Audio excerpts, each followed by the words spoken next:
আজকের সংক্ষিপ্ত খুতপাতে আমি আপনাদের সাথে খুবই গুরুত্বপূর্ণ আর বারংবার আলোচিত একটি বিষয় নিয়ে কথা বলতে চাই। বিষয়টি আল্লাহর কিতাব আর নবী সাল্লাল্লাহু আলাইহি সাল্লামের সুন্নাতেও বারবার আলোচিত হয়েছে। সেই বিষয়টি হলো অনুশোচনা, ক্ষমা প্রার্থনা করা, আল্লাহর কাছে ফিরে যাওয়া। আরবি শব্দটি হলো তাওবা। কোরআনে বহু বহু স্থানে এর উল্লেখ আছে, কিন্তু আমি মূলত একটি স্বীকারোক্তি দিয়ে শুরু করতে চাই। সেটি হলো পৃথিবীর কোনো মানুষই কিন্তু তাওবার ঊর্ধ্বে নয়। আমাদের কেউই নয়, আমাদের কেউই এমন অবস্থানে নেই যে আমাদের আল্লাহর কাছে ক্ষমা চাইবার বা তার কাছে আমাদের কমতির জন্য ফিরে যাবার প্রয়োজন নেই। যেখানে রাসূলুল্লাহ সাল্লাল্লাহু আলাইহি সাল্লাম আমাদের বলেছেন যে তিনি নিজে স্বয়ং আল্লাহর নিকট ইস্তেগফার করেন, তিনি আল্লাহর কাছে প্রতিটি দিন ৭০ বার বা তারও বেশি ক্ষমা প্রার্থনা করেন। তাহলে কিন্তু এমন চিন্তা করার কোনোই সুযোগ নেই যে আমরা আল্লাহর কাছে ক্ষমা চাওয়ার ঊর্ধ্বে উঠে গেছি। এখন বিষয় হলো, অনেকে ভাবতে পারেন যে আল্লাহ রসুল সাল্লাল্লাহু আলাইহি সাল্লাম কেনই বা ক্ষমা প্রার্থনা করবেন? কারণ ক্ষমা তো চাওয়া হয় যখন আপনি কোনো খারাপ কাজ করেন। কেনই বা তবে ইব্রাহিম আলাইহিস সালাম বলবেন ওয়াতুব আলাইনা? তিনি মাত্রই আল্লাহর ঘর নির্মাণ করলেন, আল্লাহ তাকে বিশ্ব মানবতার ইমাম ঘোষণা দিলেন, মূলত তাকে গ্র্যাজুয়েট করে দিলেন, আর তার দুয়াতে এলো ওয়াতুব আলাইনা, আমাদের তওবা কবুল করুন। কিসের জন্য তিনি তওবা করছেন? এটা কিন্তু খুবই গুরুত্বপূর্ণ প্রশ্ন। এটা আসলে স্বীকারোক্তি বড় বড় নবীদের আলাইহিমুসসালাতু ওয়াসসালাম, আমাদের নবী সাল্লাল্লাহু আলাইহি সাল্লাম সহ, যে আমাদের অনেক ভুল ত্রুটি আছে যেগুলো সম্পর্কে আমরা জানি যে কেবল ভুল করেছি, আর অনেক ভুলও আছে যেগুলো সম্পর্কে আমাদের কোনো জ্ঞানই নেই। আল্লাহ আমাকে আপনাকে আমাদের নিজেদের চাইতেও ভালো করে জানেন। এমনকি আমি আপনি যেই ভালো কাজগুলো করি সেখানেও ত্রুটি থাকে। আমি জানি না আমার কাজ ঠিকঠাক মতো হয়েছে কিনা, কিন্তু আমরা সবাই আর কিছুক্ষণের মধ্যে দাঁড়িয়ে যাব, সবাই সালাত আদায় করব, আর সালাতের শেষে আমরা মনে করতে পারি যে আমরা হয়তো আমাদের উদ্দেশ্য পূরণ করতে পেরেছি, সালাতুল জুমায় সালাতের যে অধিকার তা আদায় করেছি। কিন্তু আমাদের প্রত্যেকের হিসেব খাতায় ফেরেশতা কী লিখছেন সেটা আমরা জানি না। আমরা জানি না এই সালাতে আমরা কত নম্বর পেয়েছি, কতটুকু খুশিও ছিল তাতে, কতটুকু মনোযোগ আমরা দিয়েছি, কতটুকু ইখলাস ছিল সালাতে, দুপুরের খাবার নিয়ে কতটুকু চিন্তা করেছি, কিংবা অফিসের প্রজেক্ট আর অন্য জিনিস নিয়ে। তাই বাহ্যত দেখে মনে হচ্ছে আমরা সবাই সালাত পড়েছি, সবাই একই দিকে ফিরে, সবাই কাতারবদ্ধ হয়ে দাঁড়িয়েছি, সালাতের শর্তগুলো পালন করেছি আমরা। কিন্তু ভেতরে সেই সালাতের গুণমানটাও লেখা হচ্ছে, শুধু পরিমাণটাই নয়, ঠিক? আর আমরা জানি না সেটার অবস্থা কী। তাই আমরা যে ভুলগুলো সম্পর্কে জানি সেগুলোর সাথে সাথে যেগুলো সম্পর্কে জানি না সেগুলোর জন্য আল্লাহর কাছে ক্ষমা চাই। দুটোর সম্মিলিত অবস্থাই হলো এটা। আল্লাহর নবীদের ক্ষেত্রে দেখুন, চিন্তা করুন, আল্লাহ রসুল সাল্লাল্লাহু আলাইহি সাল্লামের চাইতে কে বেশি আল্লাহ আয্যা ওয়া জাল্লার দাস হিসেবে তার দিনের সবচেয়ে বেশি খেদমত করতে পারেন? আলাইহিস সালাতু ওয়াস সালাম। কিন্তু তিনি নিজেও সারাক্ষণ চিন্তা করতেন, হয়তো আমি যথেষ্ট করছি না, হয়তো যা করছি তাতে হচ্ছে না, আল্লাহর কাছে আমার ক্ষমা চাইতে হবে আমার সর্বোচ্চ সক্ষমতাটুকু দিয়ে দিতে না পারার কারণে। আর আল্লাহ আয্যা ওয়া জাল্লা সর্বক্ষণ কোরআনে আল্লাহর নবীকে সান্ত্বনা দিচ্ছেন যে না না, তুমি ঠিক মতোই করেছো, তুমি যথেষ্ট করেছো, আমি তোমার উপর সন্তুষ্ট, তোমাকে চিন্তা করতে হবে না। কিন্তু আল্লাহ রসুল এর পরেও শান্ত হননি, তারপরেও তিনি আল্লাহর কাছে ইস্তেগফার করেই যাচ্ছেন। এই বিষয় আমি তুলে এনেছি এজন্য যে আমি সহ এখানে কেউই যেন মনে না করি যেহেতু আমি মিম্বারে দাঁড়িয়ে আপনাদেরকে বলছি তাই আমার এসবের দরকার নেই। আপনাদের শুধু প্রয়োজন, সবার মতো আমারও প্রচুর ইস্তেগফার দরকার। প্রত্যেকেরই আল্লাহর কাছে কাকুতি মিনতি করে ক্ষমা প্রার্থনা করা প্রয়োজন। চলুন আমরা প্রথমে সবাই মিলে এই পদ্ধতিটার দিকে একটু লক্ষ্য করি। আমাদের প্রত্যেকে এটা মানতে হবে যে আল্লাহ আয্যা ওয়া জাল্লার কাছে ক্ষমা চাইবার আগে আমাদের কিছু পদ্ধতি অবলম্বন করতে হবে। তাই আপনাদের নিকট আমি দুইটা আয়াত নিয়ে কথা বলবো সূরাতুন নিসা থেকে। আয়াত দুটি নিয়ে বলার আগে অল্প করে প্রেক্ষাপটটা বলে নেই। সেটা হলো, এই আয়াতগুলো প্রাথমিক মাদানী যুগের। যখন নবী সাল্লাল্লাহু আলাইহি সাল্লাম মদিনাতে হিজরত করলেন তখন নতুন মুসলিম সমাজের একদম শুরুর দিকে নাজিলকৃত আয়াতগুলো, যেগুলোতে সমাজের আইন কানুন বর্ণিত আছে, সেগুলো সবই ছিল মূলত সূরাতুন নিসাতে। যেমন সূরা নিসাতে নাজিল হয়েছে উত্তরাধিকার সম্পর্কিত আইন, কিছু সামাজিক আইন নাজিল হয়েছিল, নারী পুরুষের পারস্পরিক মিথস্ক্রিয়া কেমন হবে, নারী পুরুষের মধ্যে শৃঙ্খলা আর নির্লজ্জতার শাস্তি সম্পর্কে বিস্তারিত আলোচনা হয়েছে। এই সব কিছু গুনাহ আর কিছু বড় পাপ যেমন জিনার আলোচনা করা হয়েছে। আর এর পরপরই তাওবার এই আয়াতগুলো এসেছে, আল্লাহর কাছে ক্ষমা চাইবার আয়াত। এর মানে হলো আল্লাহ আপনার কাছে কিছু জিনিস আশা করেন, যদি সেগুলো পূরণ করতে না পারেন তবে আপনাকে তাওবা করতে হবে। আমি সেই আয়াতগুলোতে ফিরে আসছি, কিন্তু তার আগে কয়েক মিনিটের জন্য অন্য পথে যেতে চাই।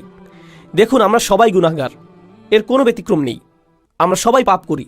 হয় আমরা সরাসরি পাপ করি, মানে আল্লাহ যা চান না সেটা আমরা করি, যা দেখা উচিত না সেটা আমরা দেখি, এমন জিনিসে বিনোদন নেই যেগুলো আমাদের জন্য জায়েজ নয়, মুসলিমদের জন্য সেটা উচিত নয়, এমন বিষয়ে সময় অপচয় করি যেখানে করা উচিত নয়, কখনো কখনো প্রশ্নবিদ্ধ উপায়ে অর্থ উপার্জন করি।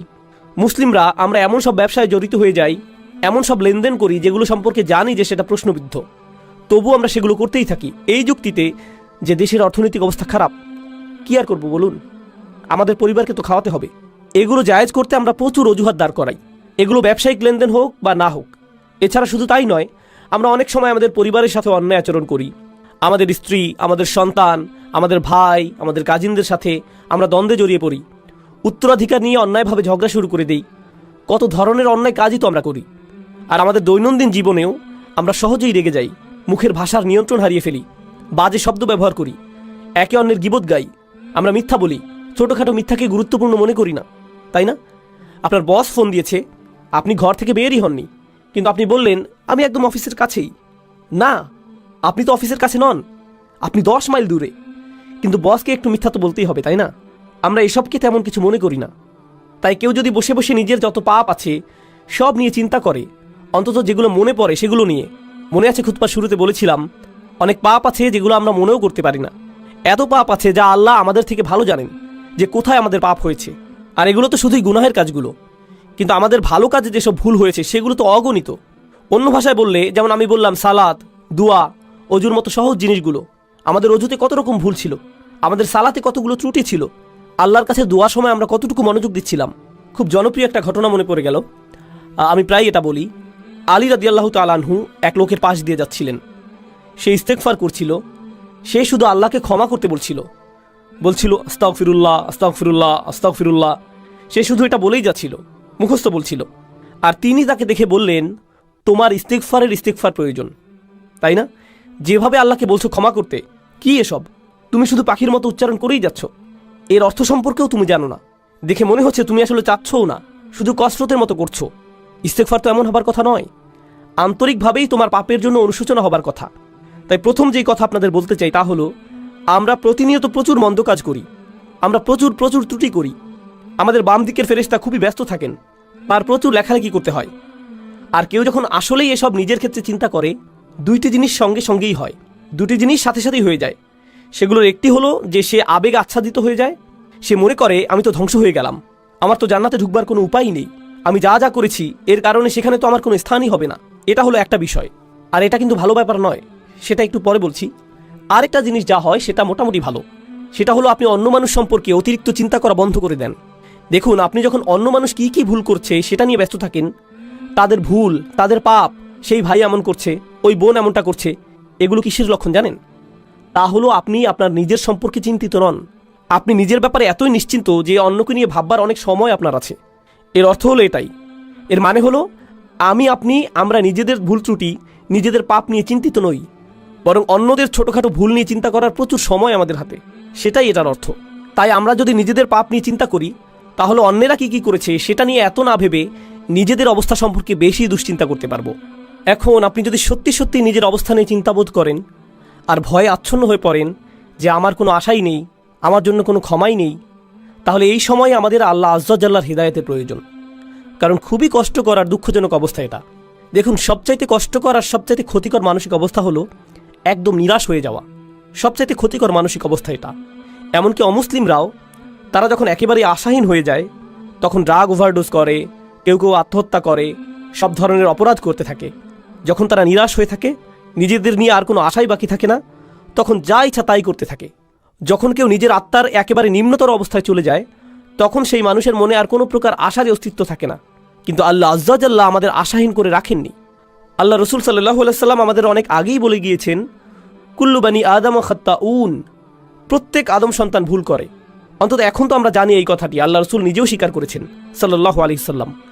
কিন্তু এরপর তিনি বলেন, ওয়া খায়রুল খাত্তাইন আত-তাওয়াবুন, ভুলকারী মানুষদের মধ্যে সর্বোত্তম হলো যারা আল্লাহর কাছে ফিরে আসে, তারা ফিরে এসে আল্লাহর কাছে ক্ষমা চায়।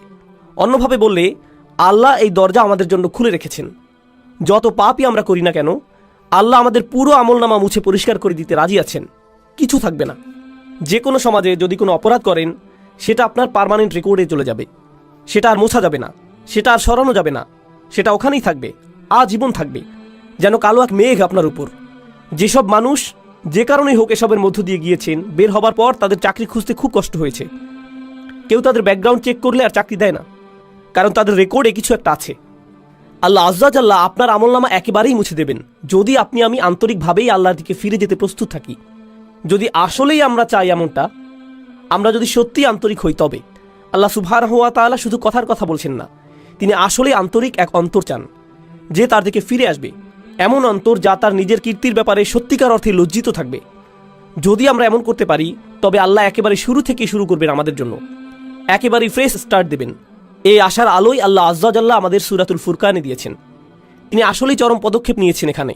তিনি শুধু বলছেন না যে আমাদের পাপ ক্ষমা করে দিবেন, তিনি বলছেন ফাউলাইকা ইউবাদদিলুল্লাহু সাইয়্যাতিহিম হাসানাত, সেসব মানুষ যারা আসলেই আল্লাহর কাছে ফিরে তওবা করে আমি তাদের সকল পাহাড় পরিমাণ পাপ কর্ম নিয়ে ভালো কাজে পরিবর্তন করে দেব। অন্যভাবে বললে, শুধুমাত্র আন্তরিকভাবে যদি আপনি আল্লাহর কাছে ফিরে আসেন তবে আপনাকে যে শুধু লাখো পাপ কর্মের জন্য উত্তর দিতে হবে না তা নয়, বরং তিনি আপনার লাখো পাপ কাজকে লাখো পুণ্যে রূপান্তরিত করে দিবেন। শুধুমাত্র আপনি তাওবা করেছেন এজন্য, শুধুমাত্র এটার জন্যই, শুধুমাত্র এই একটি জিনিস তিনি আমাদের থেকে চাচ্ছেন। আল্লাহ আজ্জা জাল্লাহ আমাদের জীবন আর কতই বা সহজ করবেন। দেখুন, যেসব মানুষ সারাক্ষণ গুনাহ করতেই থাকে, শয়তান তাদের কাছে এসে বলে তুমি তো এমনিতেও জাহান্নামে যাবে, তার চেয়ে বরং আনন্দ করেই নাও। শয়তান আসলেই এমন বলে, আর তারাও এভাবেই চলতে থাকে। আরে ধুর, আমি আর কিই বা করব, তুমি জানো না ভাই আমি একেবারেই ব্যর্থ, আশাহীন, তার চেয়ে বরং পুরোটা এনজয় করে নিই। শয়তানের প্রত্যেকটি ওয়াসওয়াসা শুনি, ফাটাফাটি করেই যাই দুনিয়া থেকে, জীবন তো একটাই, এরপর মরে যাব, এটাই হলো তাদের চিন্তা। এমন মানসিকতার জন্য আপনাকে অভিনন্দন। আল্লাহ আজ্জা জাল্লাহ আমাদেরকে কি বলছেন? ইল্লা মান রাহিমা রাব্বুক ওয়ালিযালিকা খালাকাহু মা ইয়াফআলুল্লাহু বিআযাবিকুম। আল্লাহ বলছেন তোমাদেরকে শাস্তি দিয়ে আল্লাহ কি পাবেন? মনে করো আল্লাহ চান তোমাদেরকে শাস্তি দিতে? আল্লাহ আমাদের কোরআনে এই প্রশ্ন করছেন যে আমাদেরকে শাস্তি দিয়ে তার কি লাভ হবে? এজন্য তো তিনি তোমাদের বানাননি, এজন্য তো তিনি তোমাদের সৃষ্টি করেননি। আরেক স্থানে আল্লাহ বলছেন শুধুমাত্র তাদের ক্ষমা করে দেবার জন্যই তিনি তাদের সৃষ্টি করেছেন। অর্থাৎ তাদের তিনি সৃষ্টি করেছেন তাদের প্রতি করুণা করার জন্যই। তিনি আমাদের সৃষ্টি করেছেন যেন আমরা তার করুণা অর্জন করতে পারি। তিনি বলেননি তিনি আমাদের জাহান্নামের জন্য বানিয়েছেন, তিনি আমাদের করুণা অর্জনের জন্যই বানিয়েছেন। তিনি আমাদের করুণা করতে চান, এজন্য এই দরজা খুলে রেখেছেন তিনি। তিনি আমাদের এক পা আগাতে বলছেন, বাকিটুকু তিনিই পূরণ করে দেবেন। বেশি কিছু করতে হবে না আপনাকে, শুধু তার দিকে একটুখানি ফিরে আসুন, একটুখানি তাকে দিন, আর তিনি সেই দরজাগুলো খুলে দিবেন। এখন এই ভূমিকার শেষে আপনাদেরকে সূরা নিসার 2টি আয়াত নিয়ে বলতে চাই, যেগুলোকে আমি সবচাইতে গুরুত্বপূর্ণ আয়াত মনে করি। এই আয়াতগুলোর জন্য আপনাদেরকে প্রস্তুত করতে বলে নেই, এটা হলো আমার আর আপনাদের জন্য একটা হোমওয়ার্ক। সাধারণত খুতবা থেকে হোমওয়ার্ক অ্যাসাইনমেন্ট দেওয়া হয় না, কিন্তু আমি একটা দিচ্ছি। আমি চাচ্ছি আপনারা বাসায় যে এক টুকরা কাগজ নিয়ে তাতে আপনার মতে একটা পারফেক্ট দিনের বর্ণনা লিখুন। যদি আজকে রাতে ফেরেশতা আসে আপনার আত্মা নিয়ে যেতে, যদি মৃত্যুর ফেরেশতা আপনার জান কবজ করতে আজকে রাতে আসে, আর মুসলিম হিসেবে দিন যেমন হওয়া উচিত ঠিক তেমনটি আমার ছিল কিনা, তাহলে আমি অন্তত বলতে পারবো যে আমি মুসলমানের মৃত্যু পেয়েছি, আমি পুণ্যবান মৃত্যু পেয়েছি, সুন্দরভাবে মারা গিয়েছি। এরকম দিন দেখতে কেমন হবে? কোন সময় ঘুম থেকে উঠবো আমি? আমার স্ত্রী সন্তানদেরকে কি বলবো? কোন সময়ে আর কোথায় নামাজ পড়বো আমি? হয়তো আমি অফিসেও যাব সেদিন, কিন্তু সেখানে আমার আচরণ কেমন হবে?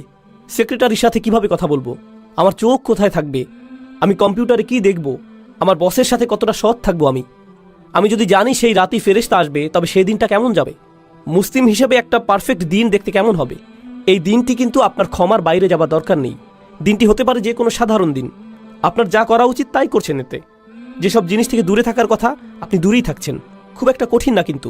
কিন্তু আপনি যদি বিস্তারিত রুটিন করতে চান নিজের জন্য, আমরা সবাই এক এক রকম, আমিও ভিন্ন রকম, কিন্তু যদি নিজের একটা বিস্তারিত রুটিন বানান যেখানে পারফেক্ট একটি দিন কাটাবেন, আর সেই দিনের সবচাইতে গুরুত্বপূর্ণ অংশ হলো দিনটির খুঁটিগুলো। একটি বিল্ডিংকে যেভাবে খুঁটিগুলো ধরে রাখে ঠিক সেভাবে, তাই না? ঠিক তেমনি আমাদের দিনকে ধরে রাখে 5টি খুঁটি, 5টি সালাওয়াত, 5টি নামাজ। তো আপনার রুটিনের সেই অংশটি যেন ঠিক থাকে, খেয়াল রাখবেন এটা যেন থাকে। এর মাঝে কি করেন? এগুলোর মধ্যখানে কি করেন? ইন্না সলাতা কানাত আলাল মুমিনিনা কিতাবাম মাওকুতা। যেটা অর্জন করা সম্ভব সেটার প্রতি আমার আপনার কাজ করা উচিত। এটা আমি আপনি কিন্তু অর্জন করতে পারি। আমার দৈনন্দিন চিত্র এমনই হওয়া উচিত। কিন্তু কেন এমন হয় না দিনগুলো? কেন দেরিতে ঘুম থেকে উঠি আমি? সম্ভবত দেরিতে ঘুমাতে যাই, তাই। কেন এত দেরিতে ঘুমাতে যাই? কারণ সম্ভবত মধ্যরাত পর্যন্ত আমি মুভি দেখি। সম্ভবত সেটা বন্ধ করে সময় মতো ঘুমাতে যাওয়া উচিত আমার। কেন দোয়া করার সময় আমার কখনো কান্না আসে না? সম্ভবত আমি অনেক দিন যাবৎ আল্লাহর ঘরে যাইনি, তার কাছে যাইনি। শুধুমাত্র সেখানে যাই জুমার সময়, তাও আবার যখন তা একেবারে শেষের দিকে, যেন আবার নিজের জীবনে ছুটে যেতে পারি। কেন প্রত্যেকবার সালাতে যখন সিজদায় যাই উঠে দাঁড়ানোর জন্য ছটফট করি? যেমন সুবহান রব্বিল আযীম, সুবহান রব্বিল আলা, যেন এমনটা এতই তাড়াতাড়ি বলি আমি, কারণ আমার সেখানে বেশিক্ষণ থাকতে ইচ্ছে হয় না। আমার তো অনেক কাজ আছে, আমার জরুরি কাজ শেষ করতে হবে, তাই না? আল্লাহর সামনে নিজের মাথা নিচু করার চাইতে জরুরি আর কি হতে পারে? আমি বুঝি না আমরা কিভাবে নিজেদের বুঝ দিতে পারি এটা নিয়ে। সেই একটি জিনিস যা আল্লাহ তাকে করতে বলেছিলেন, সেই একটি জিনিস যা সে করতে অস্বীকার করেছিল, এই একটি জিনিস আমাদের তিনি প্রতিদিন করতে বলেছেন। আর আমরা যদি করিও সেটা যেন কৌতুক, কোনো রকম করে দৌড়, এটা তো কিছুই না। কি এটা? সিজদা। এজন্যই আপনার উচিত দিনের রুটিন বানানো। এখন আয়াতটি শুনুন, ইন্নামাত তাওবাতু আলাল্লাহ। তাওবা শুধুমাত্র আল্লাহর জিম্মাদারিতে। আল্লাহ যে শব্দটি বলেছেন ইন্নামা কালিমাতাল হাসাল বিহাদিহিল আয়াহ, এই শব্দের মানে কি? এর মানে হলো আল্লাহ যা বলবেন এখন তা হলো একটি বিশেষ চুক্তি, শুধুমাত্র নির্দিষ্ট কিছু ব্যক্তির উপর কার্যকর করা হবে, সবার জন্য এটা না। এটা শুধুই তাদের জন্য যাদের বর্ণনা এখন দেয়া হবে। তিনি বলছেন আল্লাহ, কিছুই আল্লাহর উপর বাধ্যতামূলক নয়, আল্লাহ কিছুই করতে বাধ্য নন, শুধুমাত্র যা নিজের উপর বাধ্যতামূলক করেন সেগুলো ছাড়া। তিনি বলছেন আল্লাহ, আল্লাহর উপর এটা বাধ্যতামূলক যে তিনি নির্দিষ্ট ব্যক্তিদের তাওবা কবুল করবেন। আল্লাহ কিছু মানুষের তাওবা কবুল করাকে নিজের উপর আবশ্যক করে নিয়েছেন। কারাই লোক? লিল্লাযীনা ইয়ামালুনা সুআ বিজাহালাতিন, সেই লোক যারা পাপ করে। এখানে আমি সাধারণ অনুবাদ করে দিচ্ছি, যারা পাপ করে। আল্লাহ মাত্রই বললেন তিনি নিজের জন্য যারা পাপ করে তাদের ক্ষমা করা বাধ্যতামূলক করে নিয়েছেন। তিনি কিন্তু আরও বলেছেন, চলুন দেখি এই লোকগুলো কারা। আর সেটার আগে ইয়ামালুন শব্দের প্রতি একটু মনোযোগ আকর্ষণ করছি। ইয়াফআলুন শব্দের তুলনায় আরবি ভাষায় কিছু করা বোঝাতে দুইটি শব্দ আছে, ইয়াসনাউনও আছে। এগুলো সবই কিছু করা বোঝাতে ব্যবহৃত হয়। ইয়ামালুন মানে হলো আপনার উদ্দেশ্য ছিল, এমন না যে আপনার ভুল হয়েছে, বরং আপনি করেছেন, আপনি জানতেন কি করছেন, আপনি ভুল করেছেন। এটা এমন না যে আপনি কিছু একটা বলে ফেললেন কিন্তু বলার সময় খেয়াল ছিল না যে ভুল করছেন, সেটা উদ্দেশ্যহীনভাবে। আমি উদ্দেশ্যের কথা বলছি, এটা কোনো ভুল নয়। তওবার প্রথম ধাপ হচ্ছে আমাকে আপনাকে অন্তত স্বীকার করে নিতে হবে যে পাপ করেছি। অজুহাতের পেছনে লুকানো বন্ধ করতে হবে। আল মাআজিরু মাকাজির, অজুহাত হলো মিথ্যে কথা। অজুহাত মানে এটাই, আপনি যদি অন্তত নিজের সাথে সৎ থেকে বলতে না পারেন যে হ্যাঁ আমি ভুল করেছি, আমি পাপ করেছি, কোনো অজুহাত নেই। যেমন আমি আর অজুহাত দিতে পারবো না, আমি আমার অজুহাতের পেছনে লুকাবো না, তাই না? প্রত্যেকবার কোনো ভুল হয়ে গেলে শয়তান এসে বলে না না এটা তোমার দোষ না, সমাজের দোষ, তুমি অনেক চাপের মাঝে ছিলে, তুমি অনেক চাপের মধ্যে ছিলে, তুমি তখন খুবই রেগেছিলে, তোমার বন্ধুর দোষ ওটা, অমুকের দোষ সেটা, তারা তোমাকে বাধ্য করেছে, সে তোমাকে বাধ্য করেছে, এজন্যই এমনটা হয়েছে, খুবই গরম ছিল সেদিন, খুবই ঠান্ডা ছিল সেই দিন। সুবহানাল্লাহ, কত অজুহাত চলে আসবে আপনার ভেতর। আর যেটা করবেন না তা হলো নিজের ভুল স্বীকার করা। আল্লাহর কাছে ফিরে আসার প্রথম ধাপই হলো আমাকে আপনাকে আমাদেরকে স্বীকার করতে হবে যে আমরা পাপ করেছি। এটা অপমানজনক। মানুষ অজুহাত কেন দেয় জানেন? কারণ নিজের ভুল স্বীকার করাটা বিব্রতকর, এটা বিব্রতকর। আর যখন আপনি নিজেকে আল্লাহর সামনে বিব্রত করতে পারবেন, সেটাই প্রমাণ করে যে আল্লাহর সামনে আপনার আর কোনোই অহংকার নেই। আল্লাহ আমার আপনার কাছে বিনয় চান, তিনি আমাদের অহংকার দেখতে চান না, তিনি আমাদের গর্ব দেখতে চান না, তিনি এমনকি এতটুকু কিবর দেখতে চান না, মিসকাল হাব্বাতিন মিনাল কিবর, এতটুকুও না। তিনি আমাদের মাঝে এতটুকু অহংকারও দেখতে চান না। তাই নিজের পাপ স্বীকার করলে অহংকার দূর হয়ে যায়, এভাবেই এটা দূর হয়। তাই আমরা আল্লাহ আযজা ওয়া জাল্লার কাছে আমাদের ভুল স্বীকার করি পরিষ্কারভাবে। আর যখন তা করি আল্লাহ বলেন বিজাহালাতিন, তিনি বলেননি ইয়ামালুনা সুআ, তিনি বলেছেন বিজাহালাতিন। তো এখন সু শব্দের প্রতি লক্ষ্য করুন। পাপ বোঝাতে যেই শব্দ ব্যবহার করলেন, আরবিতে জাম্ব আছে, জানাহ আছে, পাপের জন্য আরও কত শব্দই তো আছে। সু আসে সাউআ থেকে। সাউআ মানে হচ্ছে লাশ। কেউই মৃত শরীর বা লাশের দিকে তাকাতে পছন্দ করে না। যেমন ধরুন হাইওয়েতে কোনো প্রাণীর লাশ পড়ে আছে কিংবা মানুষের লাশ, বিষয়টা ডিস্টার্বিং, কুৎসিত একটা জিনিস, দেখতে চাওয়ার মতো জিনিস না এটা। আল্লাহ আযজা ওয়া জাল্লা পাপকে সেই কুৎসিতের সাথে তুলনা করেছেন, এটাই করেছেন তিনি। এটা দুর্গন্ধযুক্ত, দেখতেও বিশ্রী, পচা গলা, এটাই হলো সু শব্দের উৎস। সাইয়াত এই শব্দ থেকেই উদ্গত। তো আপনি বিশ্রী কিছু একটা করেছেন, স্বীকার করুন। এরপর আল্লাহ কারণ দিচ্ছেন বিজাহালাতিন, লোকটি এই পাপ করেছে কারণ সে অতিরিক্ত আবেগে আচ্ছন্ন ছিল। জাহালা শব্দটি আরবি ভাষা আর কোরআনেও গুরুত্বপূর্ণ একটি শব্দ। এর অর্থ হচ্ছে আবেগে আচ্ছন্ন হয়ে যাওয়া। আপনি খুব রেগে মেগে এমন কিছু করে বসলেন যেটা করা উচিত না, প্রলুব্ধ হয়ে এমন কিছু করলেন যা করা উচিত ছিল না, প্রচণ্ড লোভে পড়ে এমন কিছু করেছেন যেটা উচিত নয়, প্রচণ্ড উত্তেজিত হয়ে এমন কিছু করেছেন যা উচিত নয়। এরকম সময়ই মানুষ যা উচিত নয় তা করে বসে। যখন তারা উত্তেজিত হয়ে যায়, কোনো আবেগে আচ্ছন্ন হয়ে যায়, সেই আবেগটি ভয়, ক্রোধ, লোভ, হিংসা, লালসা, প্রলোভন যাই হোক না কেন, তারা এই আবেগে তাড়িত হয়ে মন্দ কিছু করে ফেলে। আল্লাহ বলছেন হ্যাঁ সেই আবেগ সেখানে ছিল, আর লোকটি আসলেই পাপ করেছে। সুম্মা ইয়াতুবুনা মিন করিব, আর সাথে সাথেই তারা আল্লাহর কাছে ফিরে বলে ইয়া আল্লাহ আমি করে ফেলেছি, আমি জানি আমি করে ফেলেছি, আমি একটা মানুষ, আমি জানি আমি পারফেক্ট দিন শুরু করেছিলাম, আর সেই পারফেক্ট দিনটি সুন্দর করার চেষ্টাও করেছিলাম, কিন্তু পথিমধ্যে এই ভুলটি করে ফেলেছি, আবেগে আচ্ছন্ন হয়ে এই পাপটি করে ফেলেছি। এখন আপনার দিকে ফিরে এসে ওয়াদা করছি এমন কাজ আর কখনো করব না। ইয়া আল্লাহ যা করেছি এজন্য আমি লজ্জিত। এখন আপনি আল্লাহ আযজা ওয়া জাল্লার সাথে কথা বলছেন। এই কথোপকথন আরবিতেই হতে হবে এমন কোনো কথা নেই, কিন্তু আপনি নিজের ভাষাতে এই কথা বলতে পারেন। আল্লাহ আযজা ওয়া জাল্লা সকল ভাষার শিক্ষক। আপনি আল্লাহর কাছে ফিরে এসে যা যা ভুল আগে করেছি তা স্বীকার করব।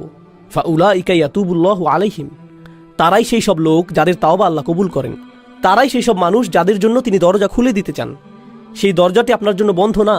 আপনি আশা ভরসার অতীতে চলে যাননি। আর পরের আয়াতে যাবার আগে আমি আরেকটি ব্যাপার যোগ করতে চাই, সেটা পুরো বিষয় সম্পূর্ণ করবে।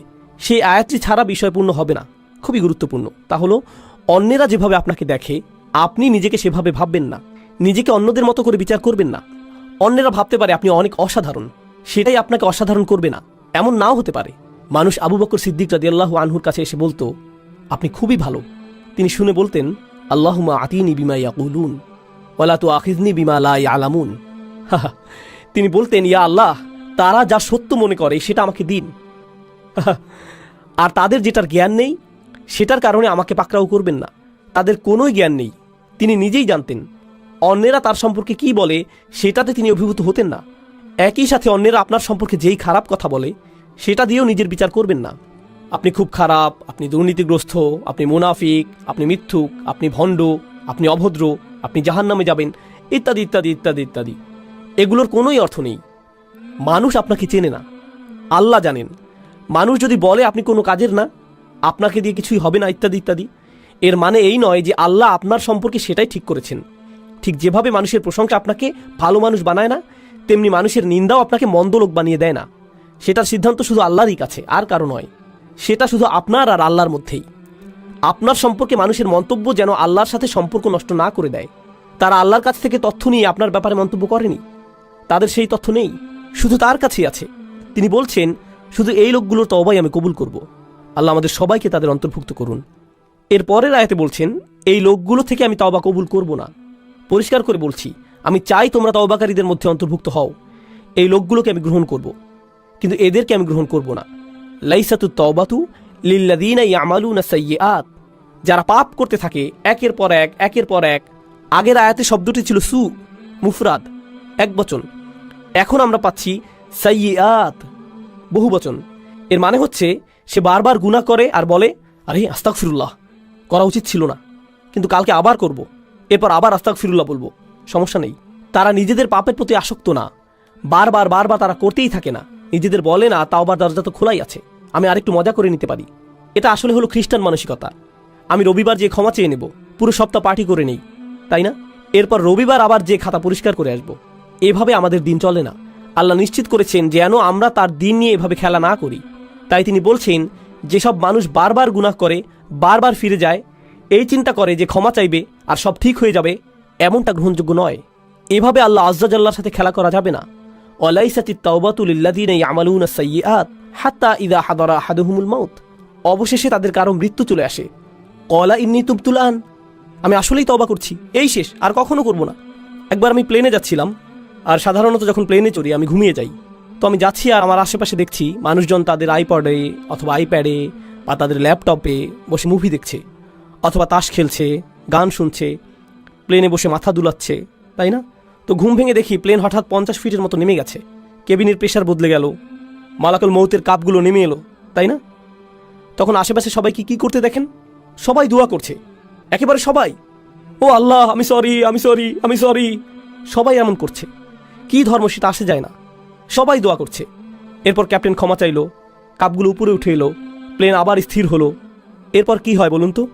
প্লে বাটন আবার চাপ দেয়। আর অসাধারণ সিন দেখছিলাম তো আমি। আবার তারা স্বাভাবিক হয়ে যায়। এটাই হলো আল্লাহ আজ্জা জাল্লার সাথে ক্রিয়া কৌতুক। মৃত্যু যখন চলে আসে তখন তারা ক্ষমা প্রার্থনা করতে থাকে, ইন্নী তুবতুল আন ওয়ালাল্লাযীনা ইয়ামুতুনা ওয়া হুম কুফার। কিংবা তারাও না যারা অবিশ্বাসী অবস্থায় মারা যায়, মানে যারা তাওবা নিয়ে খেলা করে আর যারা কুফার অবিশ্বাসী অবস্থায় মারা যায়, আল্লাহর কাছে দুটোই সমান। তিনি তাদের একই আয়াতে ফেলেছেন, একইভাবে বিচার করছেন তাদের। আমি তাদের তওবা কবুল করব না যারা অবিশ্বাসী অবস্থায় মারা যায়, আর আমি তাদেরও ক্ষমা করব না যারা বারবার পাপ করতেই থাকে, মনে করে যে খেলা করছে। তারা বারবার করতেই থাকে, শুধুমাত্র তারা মনে করে যে তারা পার পেয়ে যাবে, কিন্তু এমনটা হবে না। উলাইকা আতাদনা লাহুম আযাবান আলীম, তারাই সেসব মানুষ যাদের জন্য কষ্টকর শাস্তি প্রস্তুত করেছি। আল্লাহর সাথে আমাদের আচরণ হবে প্রথমত নিজের ভুল স্বীকার করা, দ্বিতীয় ধাপ আল্লাহর দিকে ফিরে যেয়ে তার কাছেই পাপ থেকে বের হবার দোয়া করা, আর তিনি সেটা করবেন। আপনি বলবেন না যে গুনাহটি আমার থেকে বেশি শক্তিশালী, কারণ আল্লাহ বলছেন লা ইউকাল্লিফুল্লাহু নাফসান ইল্লা উসআহা। আল্লাহ কারো উপরই সাধ্যাতীত বোঝা চাপিয়ে দেন না। আপনি সামলাতে পারবেন বলেই আপনাকে মানুষ হিসেবে বানানো হয়েছে। আপনি আপনার পাপের চাইতে শক্তিশালী, আল্লাহ আজ্জা জাল্লা সেটা জানেন। আপনি নিজেকে প্রবোধ দেবেন না, নিজেকে ভুল বুঝিয়ে বেঁচে যাবেন না আপনি।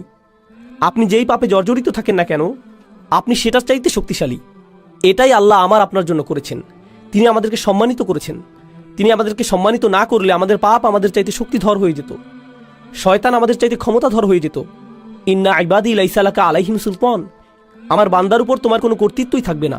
আল্লাহ শয়তানকে বলেছিলেন তোমার কোনো কর্তৃত্ব থাকবে না তাদের উপর। অর্থাৎ সমস্ত মন্দের উৎস শয়তানের কোনো ক্ষমতাই নেই মানুষের উপর। তাই আমাদের অজুহাত দেবার আর কোনো কারণ নেই। আপনি আপনার পাপ স্বীকার করুন, আমরা আল্লাহর দিকে ফিরে গিয়ে আমাদের ভুলকে মেনে নেই। এরপর আন্তরিকভাবে আল্লাহর কাছে ওয়াদা করুন যে এসব থেকে দূরে থাকবেন। আন্তরিকভাবে আল্লাহর কাছে ওয়াদা দিন এসব থেকে দূরে থাকবার। আপনার ক্ষমতায় যতটুকু আছে তা দিয়ে জীবন বদলে দেবার চেষ্টা করুন। সেই পাপ থেকে দূরে থাকুন, সেটা মন্দ বন্ধুদের থেকে আসুক, কিংবা কম্পিউটারের সাথে একা থাকার মাধ্যমে হোক, কিংবা অফিসের কলিগদের থেকে, যেখান থেকেই আসুক না কেন আপনার জীবন থেকে সেসব বদলানোর চেষ্টা করুন। এটাই হলো তাওবা। সেটা অলসতার তওবা হতে পারে।